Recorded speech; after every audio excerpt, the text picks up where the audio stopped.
Hello and welcome to the X Files. Hello and welcome back to the X Files Revisited. We are in a giggly mood this morning, probably because of my dancing to the theme music. And this is on to episode 16 of season 3, Apocrypha. This is the second part, following on from Piper Maru. Brian, a little bit about the legacy of this one. Yeah, well, according to IMDb, do you want to take a crack at guessing where this fits in the 217 episodes? Yes, if I remember correctly, Piper Maru was what, 40 something or I'm going to go. I'm going to go 39, Brian. 39. Yeah. Right. Okay. It's 38. So That's a pretty good guess. It is the first episode on IMDb that gets the 8.7 rating. So Piper Maru, 8.6 out of 10. Apocrypha, 8.7. And the fact that you guessed higher rather than lower, I'm wondering if that would I don't know, point towards what your opinion might be of the film, of the episode itself. But I guess we'll get into that. That could be a red herring to throw me off the track. But yeah, its legacy is that, you know, it does a lot with Krychek and with the black oil, which is now firmly embedded within the mythology of the show and will return in future episodes in pretty big ways. So yeah. Okay, cool. Let's dive straight into the opening scene then. Okay, so we have Smoking Man, Fat Guy, and Bill Mulder who interview the survivor. So this is a flashback, and they are interviewing the last survivor of Johansson's story, basically from Piper Maru. Well, obviously Johansson survived, but what I mean by last survivor is the of the men who were locked in that room with the captain of the sub. That when they got back, this is the last one remain alive, and he's being interviewed by Mulder's father, Cancer Man, and what I can only assume is the fat guy from the. I'm sorry that I can't remember what this character's name is. It's just, you know, because they give him these random names. He never actually gets a proper name. But it's the one that we saw from Nisai and 731, who speaks like this, like he's a godfather. He likes to talk like he's Marlon Brando in The Godfather. So yeah, I'm assuming it's that guy. But clearly not to be trusted. Even though they're trying to engender trust from this guy who's dying on the deathbed. But yeah. I mean, you don't find out it's Mulder until the end of this sequence, because I wasn't sure. I assumed one of them was going to be the Smoking Man, just because, but I didn't think it was going to be Mulder. I just love his little line at the end. It's just like, oh yeah, you can trust all of us. You can trust all of us. Even the way he says it, though, is so untrustworthy. If somebody said you can trust us the way he says you can trust us, I wouldn't trust them. It's so mechanical in nature, the way he says it as well. Yeah. Because it's like he don't even just say it. Right, like the guy says, because he reaches up dramatically and grabs Mulder's arm and he's like, I can't trust you, can I, Mr. Mulder? And then the camera pans really slowly to all three characters. Those two look at Cancer Man, who doesn't just go, yeah, of course you can trust us, mate. Of course you can. He takes the time to...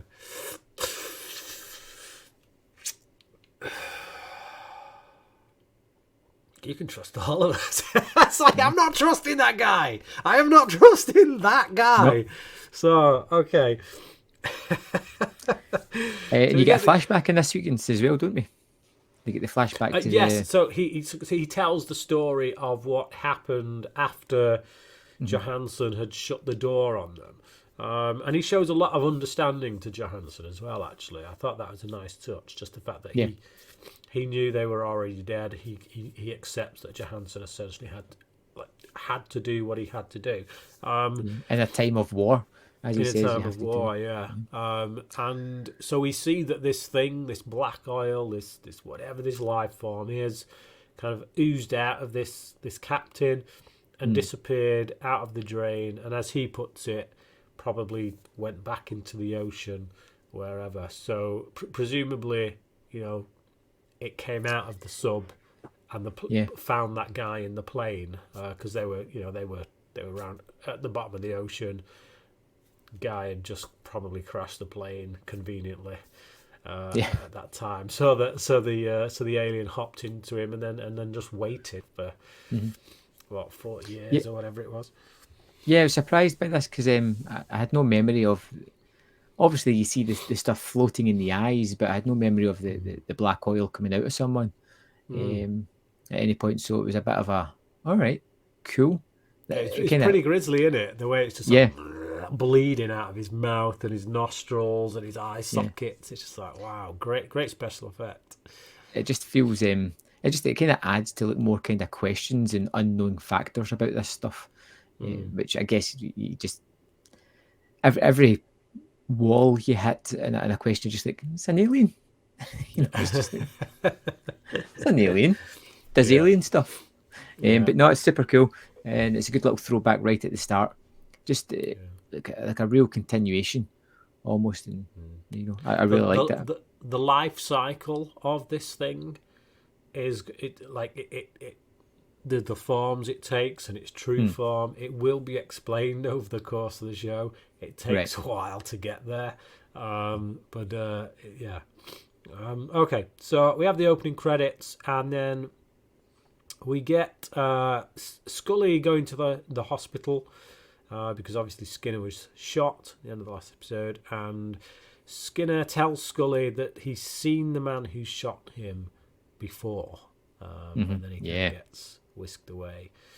So and as we get through this episode, this is lots of quick scenes, lots of scenes where there's information just being thrown at you constantly, and it's very quick paced. But this is another one where we just kind of get more information. I've seen him before, and kind of throws Scully a kind of lifeline towards the previous episode where we've got the death of her sister and the killer being unmasked almost. So it's fast. It's fast paced. I feel like the information that Skinner gives here doesn't necessarily have to be given in this scene, because it's not like he tells her who the guy is. But I do think that over and above the information that I've seen him before. I think what this scene does is show us how much Scully actually cares for Skinner, because she comes into the hospital and holds his hand on the gurney as being taken in, and I think it does show a certain level of respect and care that Scully has for Skinner that perhaps we've not seen to this degree before. Like, I'm not saying she's in love with him or anything like that, but it's clear that she cares about her boss, and I'm not sure how many people can actually say that. I'll tell you one thing. The most surprising element of this full scene was the realization that it was a coffee shop that Skinner was in. Like, it was like I thought it was like a bar. No, I thought it was a bar because it was all like dark and there was no windows and it was kind of like moody lighting and high benched seats and stuff like that. I just assumed he was in a bar. Okay. I always got that it was a coffee shop, but I think that was mostly because of what the waitress was wearing. Right. Cause the waitress was wearing that like red kind of outfit that Anna Kendrick. The budget Anna Kendrick. Okay. So Mulder and Krycek rent a car from a place called rent a car. I don't know if that's a real place or whether it's made up for the show. I know they've rented cars from Rent a Car before on the show, and it's just that is the most generic name you could possibly have. But for a business, it tells you everything about the business. Really, it really does. So it's just a quick scene. They get in the car, and Mulder takes the locker key from Krycek, who reluctantly gives it to him, and also says that you'll know where it's for when we get there. So yeah. But there's a kind of I like this scene because it kind of gives you an insight into the fact that the alien doesn't fully take over. It's obviously knows all the information in the relationships that this person has had or has. I think it does fully take over, but I think, as you say, still accesses everything. It has a symbiotic kind of relationship in the sense that it knows whatever the host knows. Yeah, it's Venom. Yeah, basically, which is essentially why it's making its way to Krycek. Yeah. Okay. Because if you remember in the last episode, it almost felt a bit convenient that Krycek ends up with it. It's like, but actually, there's a thing going on here that this thing might actually be in league with Cancer Man, and has sought out Krycek very specifically. So we'll get there when we get there. Mm-hmm. So Scully chews out these two agents, Fuller and Kaluka, for Skinner being left unguarded. Come on, Scully. She's so badass. She's just I love this version. Just take complete control. Everybody else is completely incompetent, and she just has to berate them all, and she does it with such style. Yeah.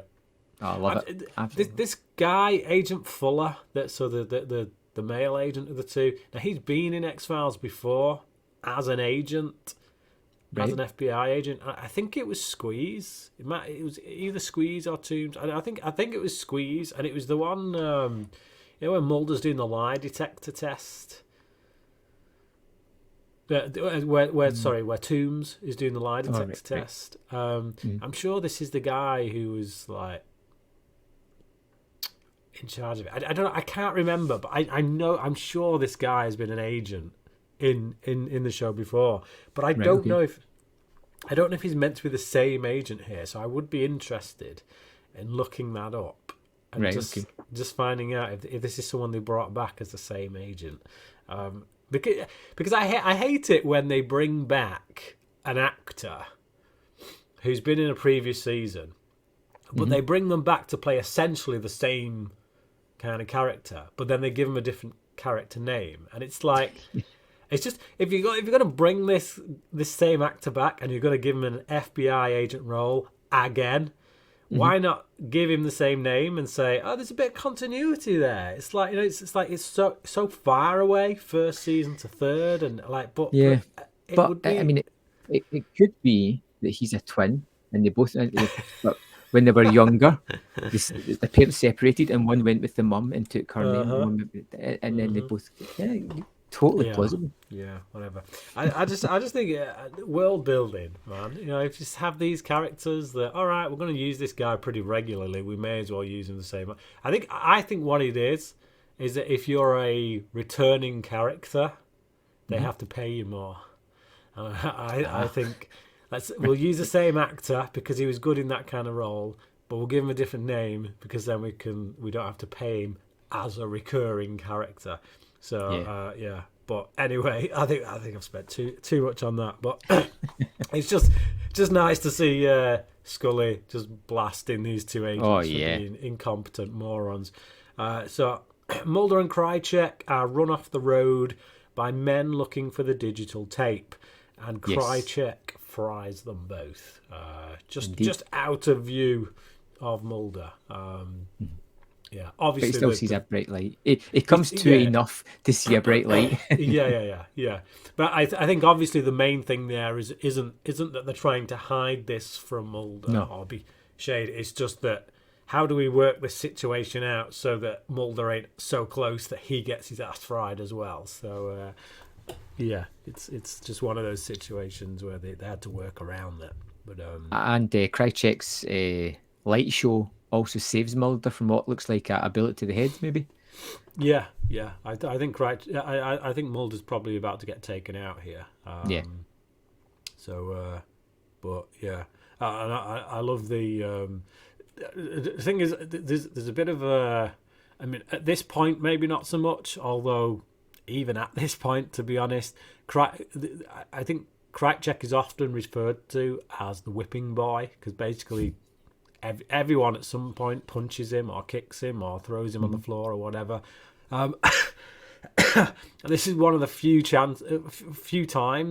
few times, and it is because he's been taken over by an alien parasite. Yeah. That when he gets like butted in the stomach with a gun, he just like takes it and then comes face to face with the guy as if to say, "Yeah, try that again, bitch." And it's just like it's the one time that Krychek comes off as like nobody's whipping boy, but yeah. Okay, so we go to Agent Pendrell. So I think we've had an Agent Pendrell before in the show. Again, this is one of those actors. He played essentially the same role at one point. They didn't refer to him as Agent Pendrell, and then they brought him back and said, right, now he's Agent Pendrell. Yeah, so Agent Pendrell does some science stuff, which I don't quite fully comprehend what he's babbling on about. But he does it for Scully involving something called chromosome staining, which, whatever. It basically sets Scully off on a certain investigative path, which we'll come back to later, and introduces us. I don't know if it introduces us to the idea, but it certainly continues the notion that Pendrell has an affection for Scully. Yeah, it's that lingering shot at the end on Pendrell as he chromosome stains himself. Really? Did we have to go there? We did. We had to bring it down to that level. Okay. Longingly looks after Scully leaves the room. I think it's quite funny. Okay, so now we get a scene here where so it's the two agents that ran Mulder and Krychek off the road. So they've been picked up. They're in a hospital, and Cancer Man is inspecting the bodies. There's a doctor there. And I gotta say, this is quite possibly the coldest, most evil as F moment that we've ever had from Cancer Man, because these guys are still conscious, they're still awake, they're in a lot of pain, and he's just like, he looks underneath the bandage at one, like not really caring. He's just inspecting the blowing damage. Smoke in it, blowing smoke in it. And then literally just in front of him just says, "Have the bodies destroyed." And the guy's like, "Sir, these men aren't dead yet." It's like, "Isn't that the prognosis?" And out he goes, and it's just like, it's so cold as ice. Like this, you really see that these guys, these men, are nothing but a tool to him. They are not people. They are not human beings. They're completely disposable. They were there for a job. They failed at the job. Dispose of the bodies. Make sure they're destroyed. They're just all they are is evidence at this point. But yeah, it's so cold, and it makes him just adds to that true villainy of this dude. Okay, so Mulder wakes up in hospital, and he tells Scully what happened. And Scully tells Mulder Pendrell's PCR test matches the results of those of her sister's killer. So it's a very perfunctory scene. It's an info dump, really. Like it's an easy way for both of them to catch up on what's happened and to give us a little bit more information about where the next part's going to lead to. But it's kind of it's kind of nice seeing the two of them just have that little moment as well. It is, but it was, again, like with any of these perfunctory scenes with Mulder and Scully, the thing that makes them shine, if they're done right, is when you get little moments, certain glances, whatever, rather than just the information dump. And there is a moment here when I find it hilarious. You might have missed it, I don't know, but when Mulder comes round, he says something like, "So I'm not dead then," and then it cuts to Scully's face, and she's like, and it's almost like she wishes he was. It's just like, but yeah, it's a great look. If you missed it, then you just go back and check it out, because I find it really amusing. What I find most amusing about this isn't really like it's the thought of it. It's not really something that we see. Is the fact that we pretty much know that she's leaving one hospital room for one person in her work life and walking down a hall to another person like from a work life that's in here. The question is, are they in the same hospital, or is she does say something? She does say something that you're not the only person here. Yes, Skinner's here. It makes sense. It's like, please have them sharing a room, please. Bunk beds. It'd be awesome. Mulder throwing sunflower seeds down at Skinner. Yeah, just telling them about all these conspiracies. Oh man, grief. I'd feel for Skinner in that moment. It's got to be said. But yeah, she now knows the identity of her sister's killer, potentially, because there is some. That is a bone of contention for me, because when we see Scully's sister get shot, I don't know if you can remember back that far, but so we see Scully's sister come into the room, and then we see a muzzle flash. The muzzle flash and the bang of the gun, and then out of the shadows come the Hispanic man and Krychek, and then one of them dumps the gun on the floor. So I'm not sure it's so clear cut as to who is responsible for pulling the trigger. I mean, obviously they're both responsible. They were both there. That's what they were there to do. So either way, both men killed her. But yeah, because obviously we'll get to a point later when this guy says, actually, the guy you want is Krychek, and it's just like, is he or isn't he? And it's just But at this point, Scully believes that this is the guy that they're after. Indeed. So we go to a scene with the syndicate where they're all sat around drinking tea, staring out of windows and lurking in shadowy corners. I do wonder what these guys do when they're all just sat there chilling, just talking about what alien they captured last week. And I kind of like the dynamics, because you don't have an idea that anybody's completely in power, and they all have these moments of just being snide to each other. Like the way they say things, while they're giving information and stuff like that. And it just I kind of like every time we go back there, because there is an organized feel about them, but there's a disorganized feel about them at the same time as well. Absolutely, yeah. It's a consortium, isn't it? It's a group of people, and each one represents a different country. Or there might be a few in like in America or whatever, because of how big it is. But obviously, Well Manicured Man is the British guy. He's sorting all that stuff out, and then you got Godfather guy, who's like probably sorting Italy out, or Sicily and all that. But but it without doubt, they have probably the least amount of respect for the Washington associate, as Well Manicured Man puts it, Cancer Man. So yeah, it is this weird thing that they all sit there kind of not liking each other, but they've made this pact with each other, this secret, and so they're kind of forced to work with each other without anyone. It's like a reluctant tolerance. Yeah, absolutely. And there are times when certain ones take charge, like in this scene. You would almost think that Well Manicured Man is the guy at the top, but then there are other scenes like throughout the series where that doesn't seem to be the case, and so it's just it is this disparate group of people who are just ticking over and could kill each other at the drop of a hat. So, but they're chatting about what's going on, showing disdain and a lack of trust for their associate in Washington. I come from Warrington. That was a Freudian slip. There you go.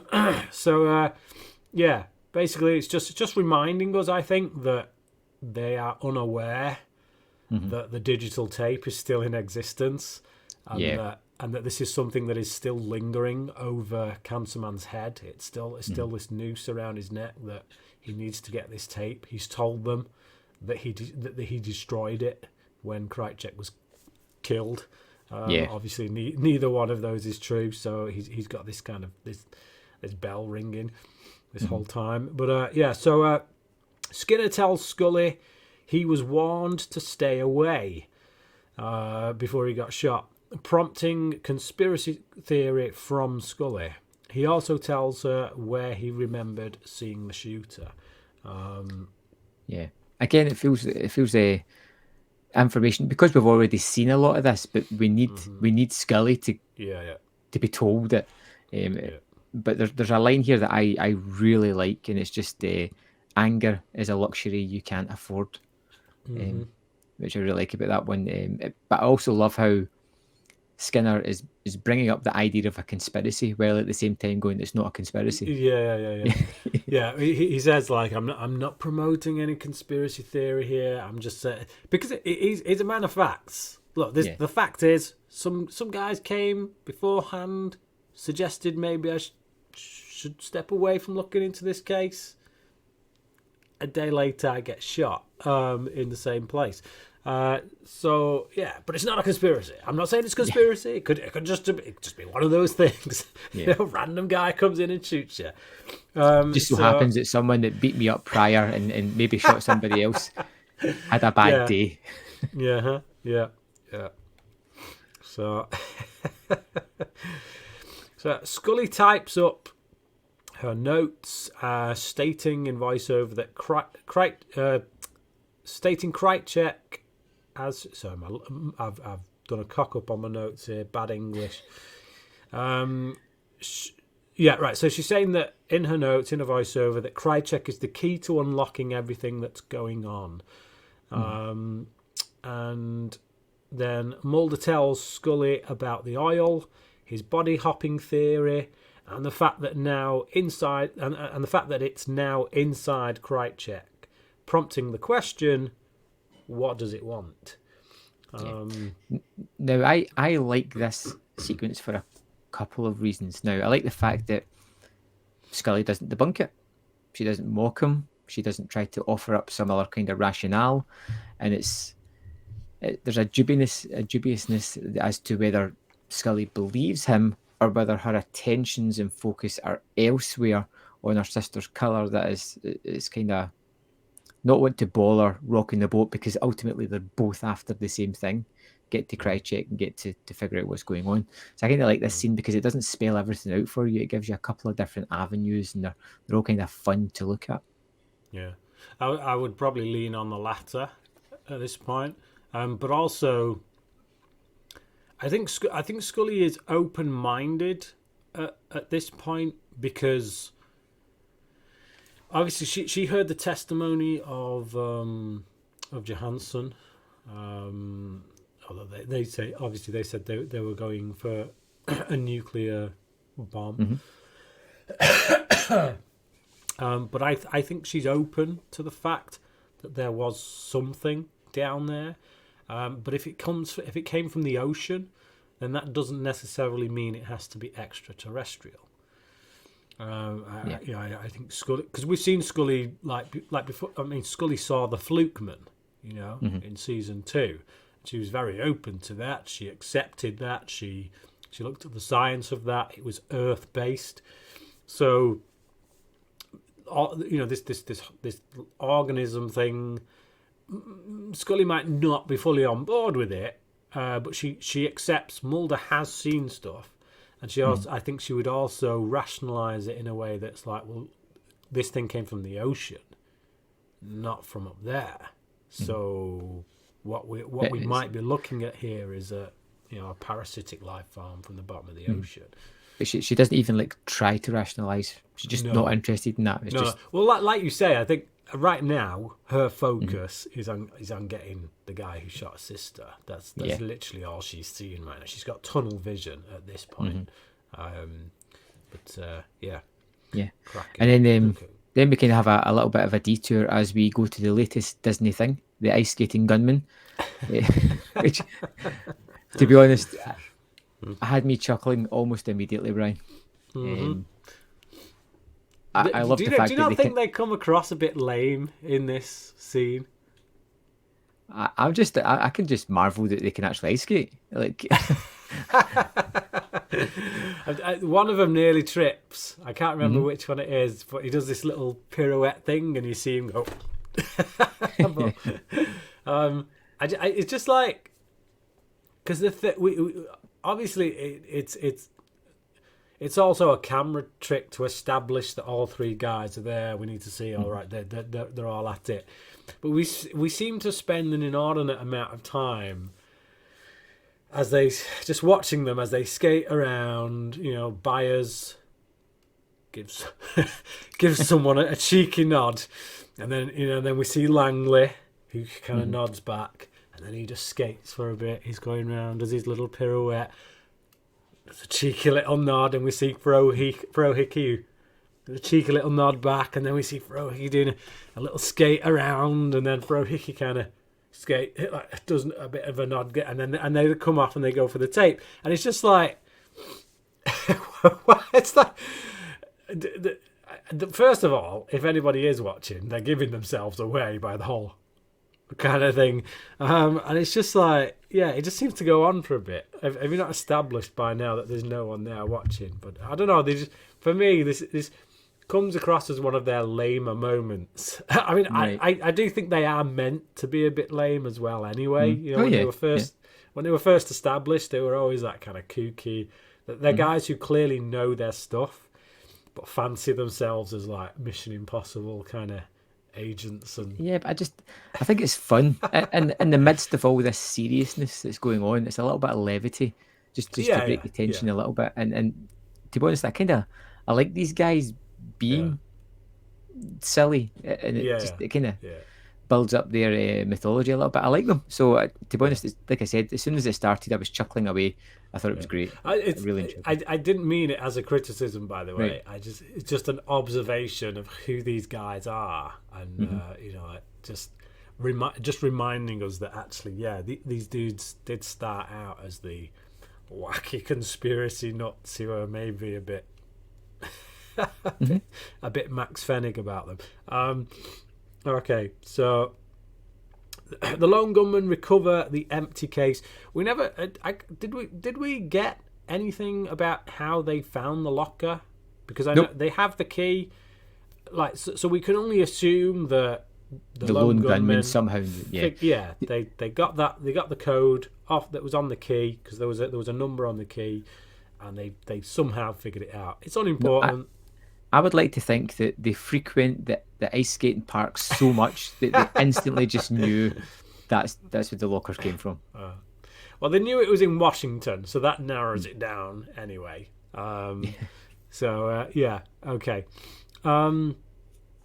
So we go from there to Cancerman's apartment, and Krychek just suddenly kind of appears, drops the digital tape right in front of him. Hispanic man suddenly pulls a gun, the back of his head, and Cancerman's like, no, put the gun down.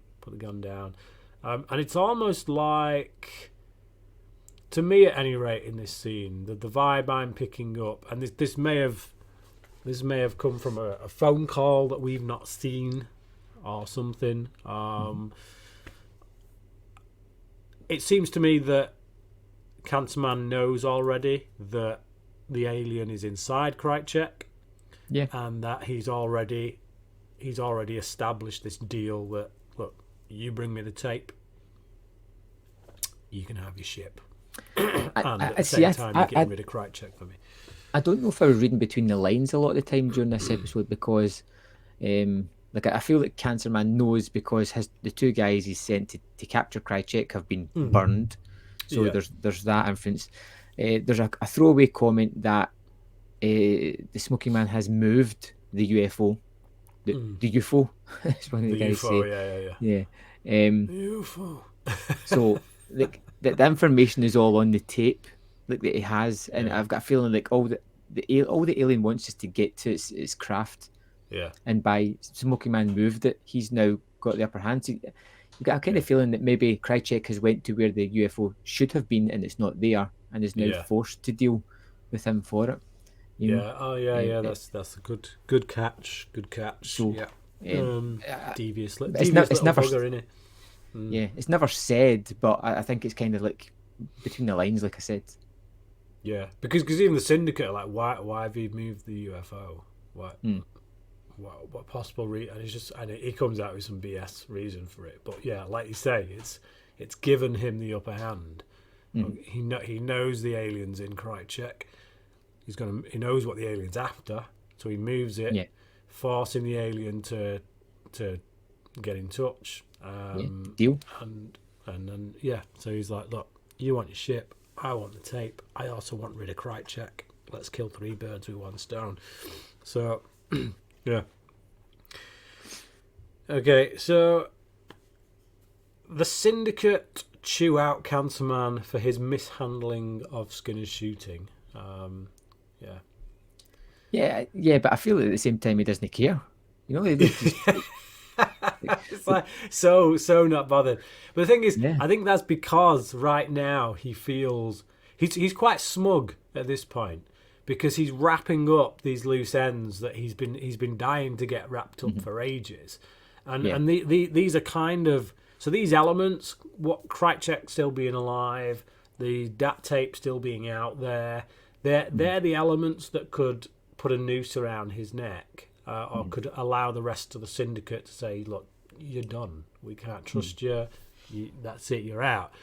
And as far as he's concerned, he's got them tied up now. He's done. He's got them wrapped up.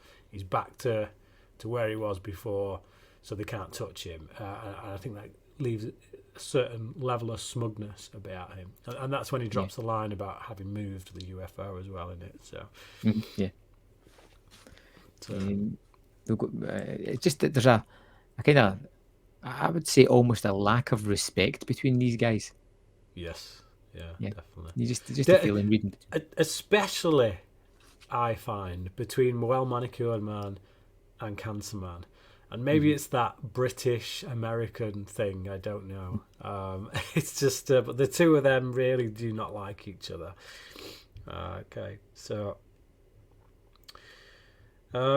Long Gunman and Mulder pull a phone number from an indentation off the envelope that they took from the locker, and it's a really great scene because the Lone Gunmen are just like talking about all these awesome kind of tools that forensics now use to extravagant ways of getting the information. And then Mulder's just like with a pencil. He's like, there you go. And he hands it to Frohick. He's like, keep hold of that. It's a very fine piece of equipment. But again, it's just it's good writing because it's like there's a lot of scenes in this that are information dumps. This is an information dump. This is how we get the number. And it's just, how do you pepper a scene like that with these character moments and these amusing moments that make you feel connected to the world that they exist in and to them as people, rather than just, oh, right, great, we've got the phone number, let's move on.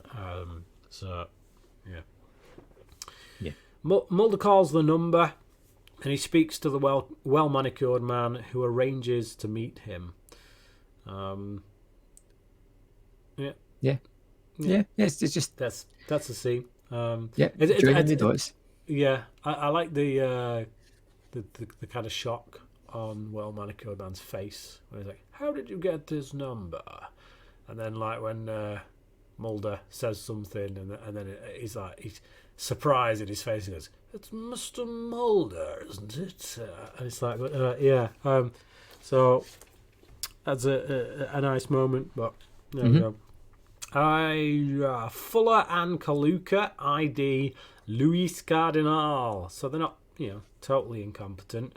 But then they say he entered the country without a visa and therefore have no clue how to find him. And Pendrell just sits there in awe of Scully as she once again chews them out. Yeah. Yep, it's fun. Like these guys have got nothing. It's just like I feel for them at this point. Because like if somebody had been brought in clearly by an outside organisation, they've got no visa, there's no way to track them. What do you do?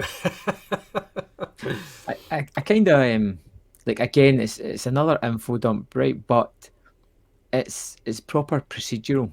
Not one person is going to discover all the evidence, and sometimes people just come with information. So I kind of like the fact that it's not just one master detective finding every bit of information and solving it themselves. Yeah, I think the episode is good for that, in that it does show us that Mulder and Scully are part of this larger organisation called the FBI, which at times they need those resources. They can't just go out on their own. And it's like, Scully got a particular piece of information because of Agent Pendrell, and then she gets that leads to, the information that she finds from that leads to Fuller and Kaluka finding this other information, the identity of the guy and whatnot. So, it is, like you say, procedural. I like that. It's good. But again, I love Pendrell's face as he's just sat there in awe of her. I think she leaves the room, doesn't she? Because they say at this point it's going to take a miracle, and she says, I've seen stranger things or whatever, and then he's just kind of sat there in a daydream going, I believe she has. It's just like, this dude is so in awe of her, it's like just oozes out of him. So well-manicured man meets with Mulder. Yeah. He pretends to know where Krycek is, but gives himself away after Mulder says he couldn't kill Krycek until he had the tape, which obviously is a real surprise to well-manicured man that the tape is still in existence. Mulder calls him out on it, to which well-manicured man responds that anyone can be gotten to. And this causes Mulder to ring Scully to get her to check on Skinner. But it's a pretty big scene. I don't know how he gets to there. Like, Skinner's in danger. I just don't know how he gets that. Well, I think because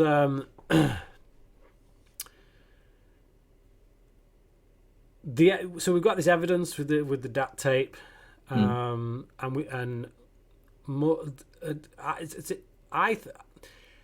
of me thinks that well-manicured man is giving this to Mulder,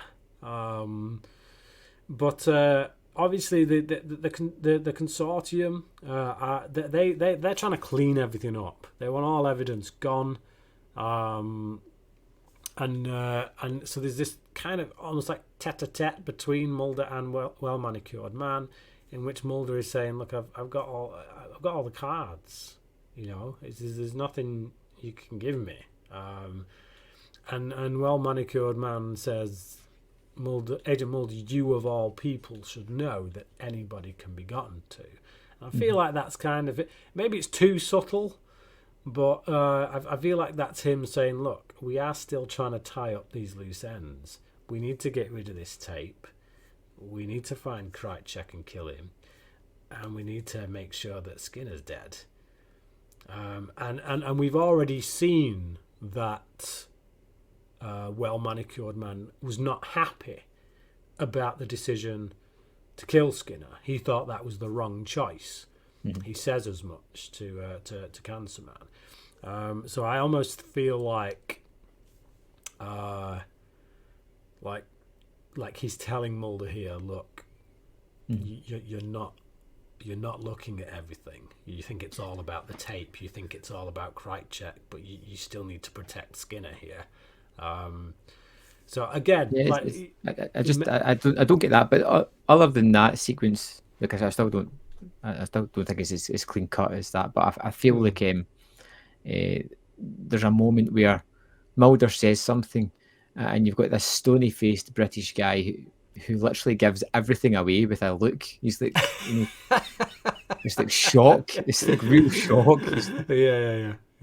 It's like there's John a lack of a Neville, poker face. really great actor. Yeah, it's a great moment. Like, doesn't say a word, but you get a instant knowledge that he's really truly shocked with what he's just heard. Yeah. So, but there's also there's a little moment in there before Mulder rings Scully, because Mulder just walks off. Like, he has this spark of realization, and then he just walks off. And then we hear Well Manicured Man say, "Agent Mulder," and then it cuts to Mulder ringing Scully. And then when we cut from Scully, who's just picked up the phone, back to Mulder, we see Well Manicured Man kind of just walking off, which implies one of two things: that either Well Manicured Man wanted to continue this conversation, Mulder didn't, and that was it, they parted ways, or that before Mulder rang Scully, he got told something else by Well Manicured Man. So, yeah.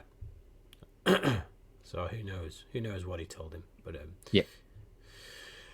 right. So Scully finds Skinner being transported. She goes to the hospital. He's not there. She's like, "Yeah, thanks for telling me, guys." And then prevents Luis Cardinal from assassinating him. He tells her that the man he wants for her sister's murder is Krychek. Police show up and tell Scully to drop the gun.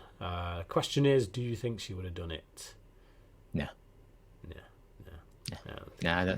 Not Scully. She's not Scully. I do love the fact that the Skinner's been transferred for some reason or other. Just like, and he's just been allowed to be taken into the ambulance with like one person, not even like somebody in the back taking care of him. Well, that's purposeful, isn't it? That's because it's set. It's been set up by whoever is trying to take him out. They're the ones who've organised it. And she manages to catch the ambulance and get inside, but there's something that the guy's, she's like, "Are you transporting Skinner?" And the guy's like, picks up his paperwork and he's like, "Yeah." And I'm like, "Oh, this guy, this guy's gonna, he's the bad guy. He's the one." I think he's a genuine paramedic, ambulance driver, whatever. It's just that, like, he's just he has no clue why he's been told to transport this guy right now. It was perfectly fine in the hospital that he was in. He was in. There's literally no reason to move him. He had nothing to do with it, but instantly I'm just like, "Oh, this guy's up to no good." Okay, so she phones Mulder to tell him that Krychek is apparently in an abandoned missile silo in North Dakota. Yes. Mulder tells her to get 2 tickets there, and that what they will find is the salvaged UFO or UFO. Yeah. UFO. So, where you go? Go on. So I feel like this is the information that perhaps Well Manicured Man gave to Mulder. I don't know. Maybe not. Possibly. There's a lot of ways this information could have been pieced together because obviously there are ties to. No, it's Scully. It's Scully that brings up the fact that it's North Dakota. Yeah, she brings up the fact that it's North Dakota, but it's Mulder who brings up the fact that what they're going to find there is the UFO, the salvaged UFO. But I think he's still running the case from Nissan 731, isn't he? So I think it could just as easily be those connections that he's thinking about, and plus the fact that he knows, or he believes Krychek to have been taken over by the oil. So what would this thing be looking for if not its ship? Okay. The first thing that Mulder and Scully discover down there are a couple of char-grilled bodies that have been Krychekized, and then the army kind of rushes in or a SWAT team or something. Yeah, well, And they then begin to look around. SWAT team moves in on them. and then we get a giant game of either tag or hide and seek, and I'm like, which is great. Just running around this missile Running. silo aimlessly, not knowing where the hell they're going to end up. See, I'd be worried because that place is a maze. Like they say, even when they go down there, there's got to be 200 missile silos out here, and they're all kind of connected with a labyrinth of tunnels and whatnot. I do find it convenient somewhat that the first one they go to check out is that the padlock has been broken. Now you could assume they've checked out more beforehand, and they've now just got to one where the padlock's broken. This is a good sign. Let's check this one out. But it's just the way they're talking to each other would suggest that they've just got there. This is the first one they've checked out, but it just so happens to be the one that. And in this big like labyrinth-like maze, the only door they stumble across is a giant red one that looks ominous. Yeah, they just get there just as the army stop them in a kind of pincer movement. Although now I think about it, so I just had a brain fart then. Maybe this is probably the only door actually to all 200 silos. Yeah, once you're down, you're kind of So they've gone through that door. That's how they knew it had to be that door. But there's got to be 200 missile silos down there. So once they get down there, they've got a labyrinth of tunnels to search. And the only door they stumble across just happens to be the magical door, which is great. But I do love. There's something about that large red door with the glass window and the big number of 1013 on 1013. You recognise the number association? Nope. 1013 is the name of the production company behind X-Files. So Chris Carter's production company is called 1013 Productions. So okay. Yeah. No, I didn't get that. Yeah. Okay, but yeah, so they basically get dragged out just as they're like within arm's reach of the golden ticket. They get dragged out by the SWAT team just as Cancer Man shows up. Like Mulder and him have a little kind of exchange of words. Oh, Brian, the only way to say it is bickering. It is like bickering, like some kind of angry parent buckling their child into the car seat as they get huckled in the back of the police van. They're just like, but I don't want to go. I don't. Well, tough. You're going whether you like it or not. Yeah. It's a school day. Get in. You saw nothing. Yeah. Okay. So So basically, Mulder says Krychek is down there, and like Cancerman's like, no, he isn't. And then we see that actually, yeah, he is. He's inside room 1013, coughing up the alien oil. There's one scene before that where we get another disposable man just like, take these away. Yeah, take these away. Yeah, it's like not these poor men. Make sure they have a proper funeral. No, take these away. And it's like, but can you imagine being the guys who've just been told to take these away? Because you are one of these dudes. It's like this is what he thinks of us. It's like I would not want to be doing that job. I would want to be out. There better be some damn good pay for that job. That's all I can say. Absolutely. They're there for the money, and that's it. But Krychek is on top of the ship, coughing up this, and it's just disgusting when you see it's fantastic, right? Oh, it's wonderful. What an effect! So, like you said, disgusting in every way. It's the viscosity of the gloop that's falling out of his eyeballs is just wonderful. It's just horrible. It's a physical effect. Yeah, it's like if in TV now, if you did that, you'd do CGI, and it wouldn't look as good. You know, this is from 95, 96, something like that. And they had to do physical. You know, they do a lot of enhancements with CGI, but it was something this big. It needed to be physical. So they created this, a mask of Nicholas Lee's face. They put that over thing, and then they squirt the oil out through it. But because of that, because of the physicality of it, it's so much more disgusting. It's so much more physical. So, you feel like you can reach out and touch it rather than this weightless kind of CGI effect that wouldn't have as much life to it. So yeah, great effect, but still holds up immensely. You like talking 20, 25 years now since. So yeah, great stuff. Okay, so Skinner is looking for Scully. He goes down to the basement, goes down to Mulder's office. Mulder thanks him for risking his job and his life, but Skinner says it's not his crusade. He just mistakenly thought he could bring a woman's killer to justice, which I really like. I think it just shows us that, like, where this guy is. He's always just, look, this isn't about any crusade. I'm not here to uncover conspiracies and this, that, and the other. I just, when I see injustice, I can't help myself.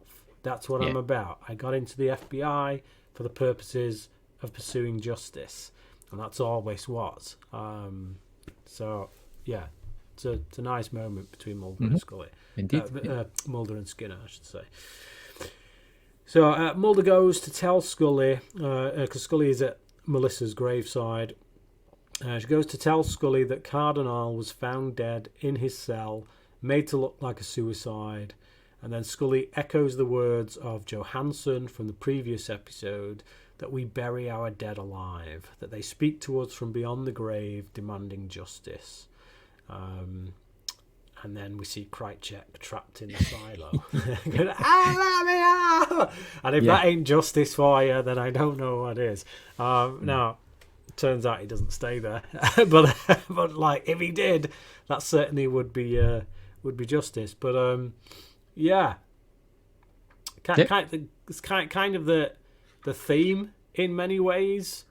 I think of these two episodes is that often justice goes undone, unchecked, it doesn't.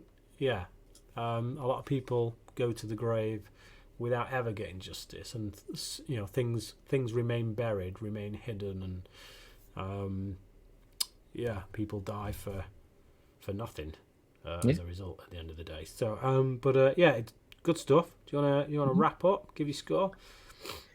Yeah, I feel like usually I find a lot with the two-parters that you've got one episode that seems to be stronger than the other, and one that seems to be more compelling than the other. And to be honest, I feel like this is the first one that we've found that they're both on level pegging. It'd be a great feature. If you put it together, it's a kind of feature film of its own. Yeah. And as much as I kind of guessed that this one was maybe higher, it's because it probably lands like strongly, whereas some of the other episodes don't land as strong. I do feel there's a lot of information, but to be honest, it fits into the procedural narrative of how an investigation works. People have to share information, so it's never just done. Although I say there's lots of information dumps, it's never just dumps. It's to move the case onwards and to allow the people to find the information naturally. Lots of great sequences. I love the flashback at the start. I love Krycek at the end. I love the fact that we get a closure. We get to see Skinner kind of prove, I guess, that he is unbiased and just looking for the proper outcome. He might not say that he's on the same wavelength as Scully and Mulder, but he wants the truth as well. That's all he's kind of, and if he can do it within the confines of his job, he's willing to risk himself to do it. I thought it was great. 5 out of 5. A really strong episode. Well, if anybody is listening or watching to this for the first time, then you have heard the fact that I've said multiple times throughout this show that this has always been my favourite two-parter. It's the one that when people say what's the best two-parter of the show, for me this is it. This is the gold standard. So 5 out of 5 for me. All the reasons you said. Krycek's one of my favourite characters on the show. He's a great villain. I think Cancer Man in this, even though he only gets a few moments. Just the coldness of him just shows why he is ultimately the big bad of the series. He's just a horrible, despicable human being. Yes, he is. We get a little bit of closure for Scully. Not I wouldn't say perfectly wrapped up, but and just also it is more Scully centric, I think, than Mulder centric. The second part in particular, but it is one of those episodes where, like, I would say that the two-parter itself is one of those stories that splits them up but does it right, gives them both an equal amount to do, that comes back and is integral to everything that's going on. You don't feel like one character is being sidelined for the sake of another. It's just, this needs to happen, this needs to happen for them to come together and be together at the end to do their little wrap-up thing. So, great two-parter, 5 out of 5, fantastic. Yeah, that's good. So, normally when you come off of a couple of strong episodes, we hit a downer. So, can you tell me about Pusher, episode 17? I can tell you that we're not on a downer. I can tell you that much. No. It is a great episode. So it's Monster of the Week. It would fit into the Monster of the Week kind of episode, but I would say more superpowered human of the week. Right. Okay. Because it's not like a physical monster of that regard. It's just it's about this guy who can get you to do whatever he wants by just telling you to do it. Right. Okay. And he's a narcissistic asshole, and so obviously that means, with great power given to a knobhead, you have a total lack of responsibility. So it's a great episode. It is a fan favorite, and I personally think you're gonna love it. So. Oh, excellent! That's fantastic. So there we have it. We've had 2 5 out of 5 episodes, and we're going on to something that could be another winner. That's both exciting, and it means that we're heading for a fall sooner rather than later as well, I think. Once we get after Pusher, that's going to be a slog, but for a little while anyway. But just look forward to next week. Yeah. So as always, thanks for listening, and we will see you next time on the X-Files Revisited.